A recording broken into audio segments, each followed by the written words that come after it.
Trump renews attack on Democratic senator, calling him a Vietnam con artist on Twitter. President Trump on Monday launched a renewed attack on Sen. Richard Blumenthal, D-Con, calling him a phony Vietnam con artist on Twitter after the senator appeared on television.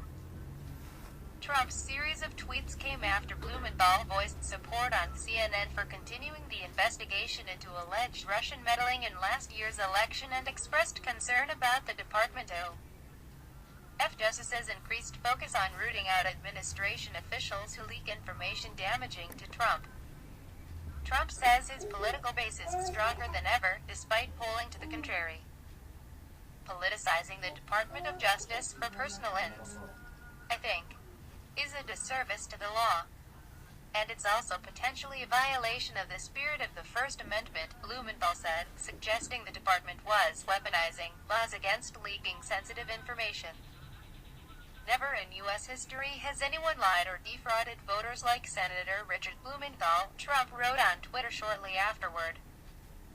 He told stories about his Vietnam battles and conquests, how brave he was, and it was all a lie. He cried like a baby and begged for forgiveness like a child. Trump was referencing a 2010 controversy over Blumenthal's military service. During his Senate campaign, Blumenthal came under sharp criticism for repeated remarks over the years that he had served in Vietnam, even though he did his full Marine service in the United States. Blumenthal obtained several deferments between 1965 and 1970 and then joined the Marine Corps Reserve but did not serve in Vietnam. He later said he misspoke and intended to say that he was in the Marine Reserve during the Vietnam conflict. Blumenthal responded to Trump on Twitter later Monday morning, writing, "Mr. President, your bullying hasn't worked before and it won't work now. No one is above the law." Trump has attacked Blumenthal on the same issue on past occasions. In February, Trump pointed to the episode in trying to undermine Blumenthal's credibility after he publicly shared that Trump's then Supreme Court nominee, Neil M. Gorsuch, had told him he found Trump's attacks on the federal judiciary disheartening and demoralizing. Gorsuch later acknowledged having those concerns. In May, Trump went after Blumenthal when the senator was critical of the president during television appearance for his firing of then FBI Director James B. Comey.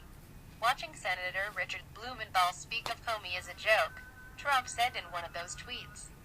The president's tweets on Monday came during what aides are describing as a 17-day working vacation at his golf club in Bedminster, NJ.